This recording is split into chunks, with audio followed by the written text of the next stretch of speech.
Garne tayo uwi mo ng Batangas. So nandito tayo sa papasok ng SLEX.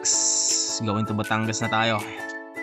So ayun, habang naglilinis ako ng sasakyan, naisip kong magpintura. So yun na nga, pintura natin tong sasakyan na to. Yung likod lang, yung likod, yung cargo bed.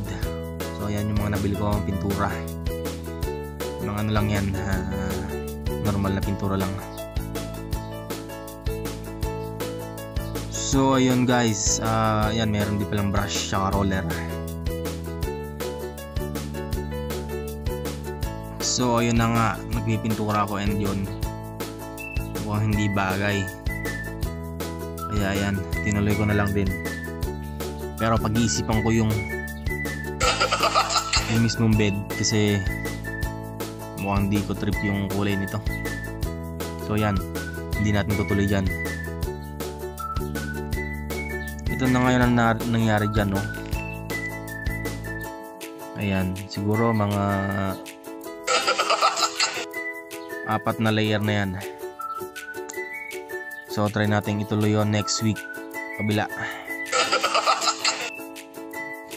So ayun, pupunta nga pala kami sa birthday ni Airpat.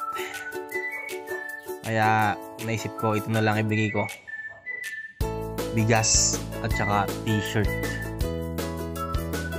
So yan, may pili ako dito ng bigas. So napili ko nga is ito na lang.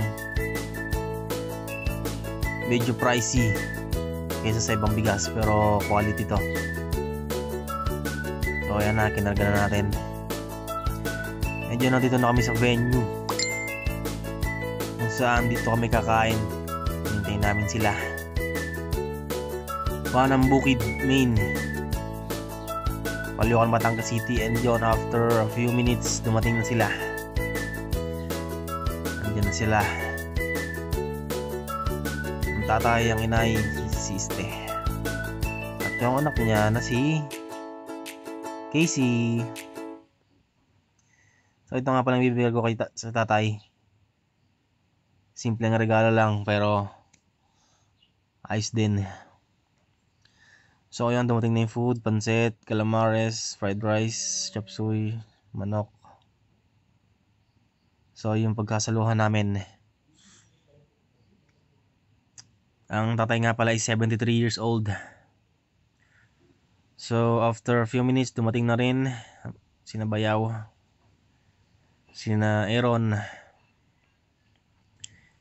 si Asher, yan.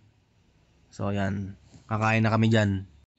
So ayan, pray muna and kakain na kami. Let's G! Happy birthday to you! Happy birthday, tatay. Mag-wish ka. Mag-wish ko. Sabi mo gumano sana good health. Gumano yung sabon. Yay, guys! Leto tayo. 37 lang. Asan yung batang yun? Si Aaron. Okay.